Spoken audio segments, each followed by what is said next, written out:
Shalom Akim, giving all praises and honor and glory to Yahweh Bahashem, Yahweh Shah, Bahashem, Wadash. I want to give double honors to our apostles and elders up in Great Millstone who ruled well and taught us this truth, and sincere peace and salutations to all the Akim pushing his word and truth and in all sincerities to Brother Ganan from DC Church coming back at you with a quick video.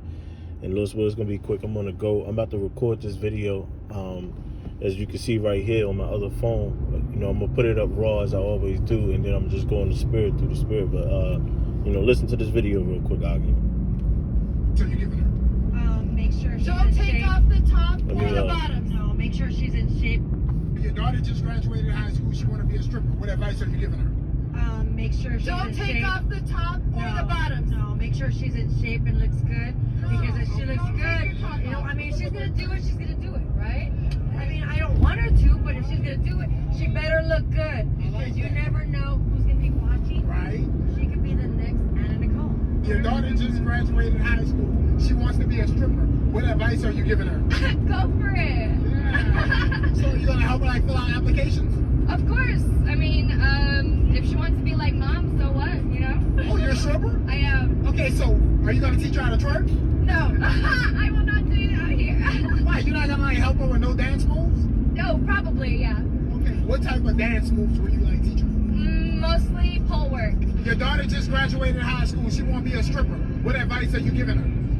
I'm telling her, go ahead and make that money, baby. And your daughter just graduated high school. She wants to be a stripper. What advice are you giving her? Don't get pregnant. Collect all the money you can. Your daughter just graduated high school. She want to be a stripper. What advice are you giving her? My daughter will never grow up in a world where she thinks that being a stripper is a career that she can pursue. What you? I say, that's great. You can do whatever you want at your house, but not at mine. Cons and fair use, Shalaki. Fair use to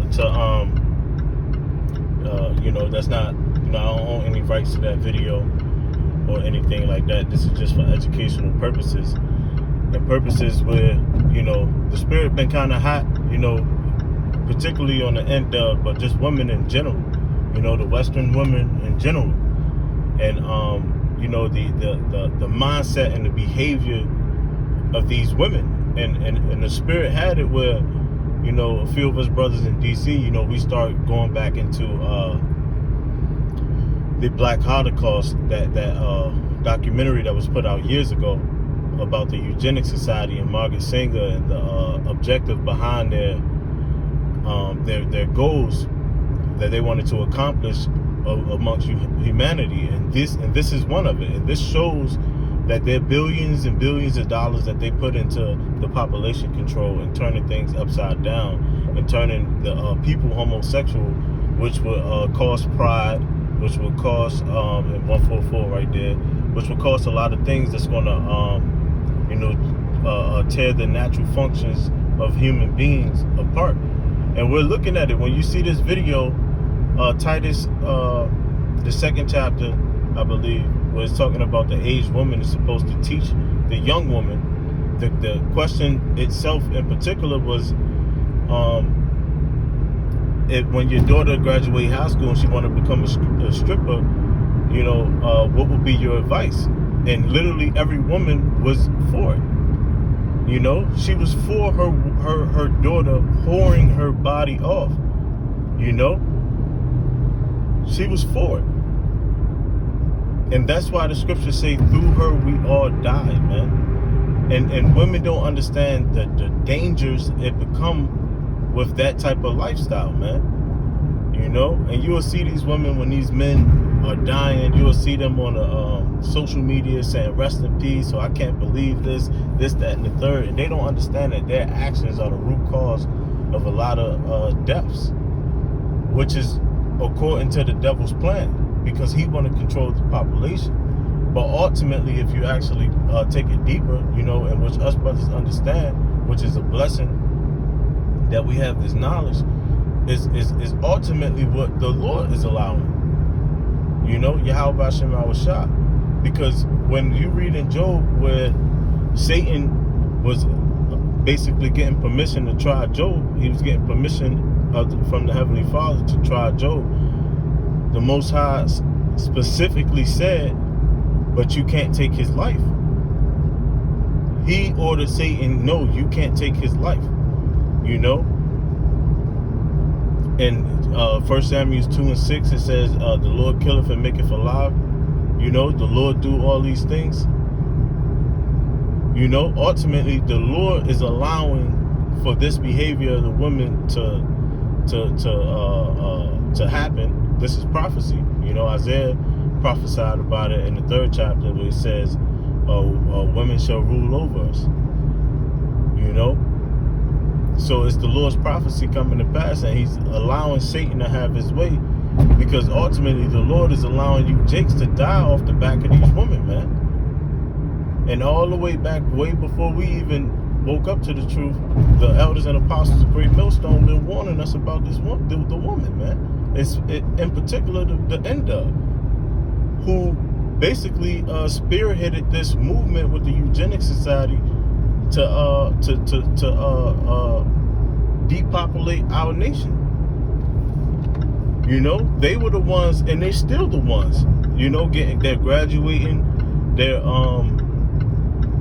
you know, they putting on for. They're the spokesman for Planned Parenthood. Meg Thee Stallion just was a guest speaker at one of the Planned Parenthood events, man. So they're spearheading the agenda to depopulate. To depopulate Israel. In Psalms 83, where it says they will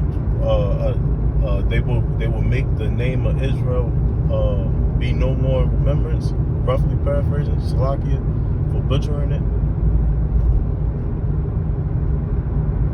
This Esau set it out in his heart to destroy Israel, and that's what he was created for, man.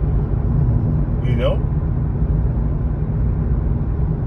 But you women, man, and really the message really is for the brothers.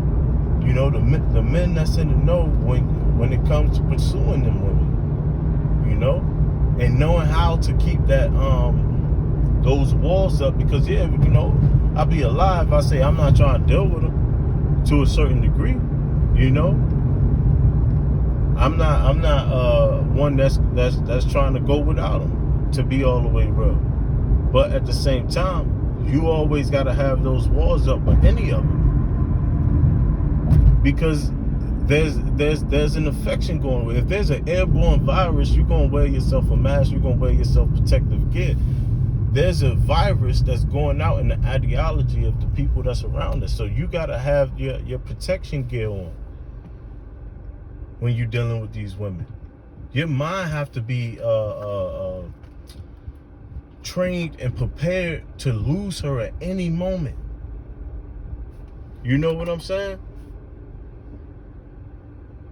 And now if you got a wife, if you got someone that you're dealing with that's been you know, like the scriptures say, you know, she's easy to deal with, she's not giving you hell concerning the truth, then cool. You know? But at the same time, remember Lot's wife, man. You know? Listen, we at war here, man. And Adam and Eve's story told us, remember, everything that was written for our learning. That story was there for a reason. These women think different. They don't move like the biblical women. Like the elder Zion Allah was saying at church on Wednesday. You know, at camp on Wednesday. You know? You don't see those women, the Susannas, the Judiths, the Esthers, you know, those prominent women in the scriptures. And why were they prominent? You know, it wasn't them per se. It was what they did. It was the way they thought. It was their morals. It was their integrity, which made them so great. You don't see that here. It's not here no more. So the only possible thing you can be dealing with the women with is to have your fun. That's the truth. And you gotta manage your feelings, man. You know, watching the elder Yashawama when the elder bro from DC, Kasat, was out there, you know, These are warnings. These are admonishments, man. The thought process of these women are off, man. And it's because they're working hand in hand with Satan, not realizing Satan about to let their hand go. And that's when you're going to see Isaiah 4:1, where it says to take away their shame, to take away their reproach. They ain't going to mind the share of man. They're going to beg to be shared. They're going to be, you're going to see the women coming up to your woman, asking her to persuade you to take her in. Because the Lord is going to uncover their shame, man.